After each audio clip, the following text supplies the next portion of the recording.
Weather Service in Greenville, Spartanburg has issued a severe thunderstorm warning for Transylvania County in western North Carolina, northwestern Greenville County in upstate South Carolina, Pickens County in upstate South Carolina, northeastern Oconee County in upstate South Carolina, until 5:15 p.m. Eastern Daylight Time.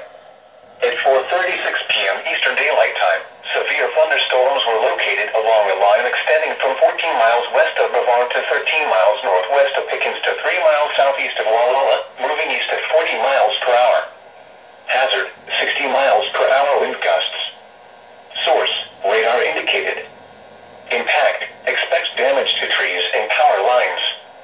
Locations impacted include Easley, Clemson, Seneca, Brevard, Walhalla, Pickens, Central, Liberty, Westminster, and Norris. Scattered trees and power lines will be blown down in the warned area. Seek shelter inside an interior room.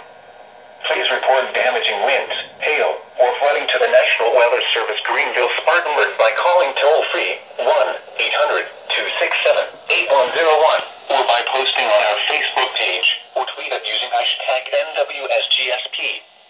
Your message should describe the event and the specific location where it occurred. Repeating, a severe thunderstorm warning has been issued until 5:15 p.m. Eastern Daylight Time for the following county, Transylvania, North Carolina, and the following counties in South Carolina, Greenville, Oconee, and Pickens.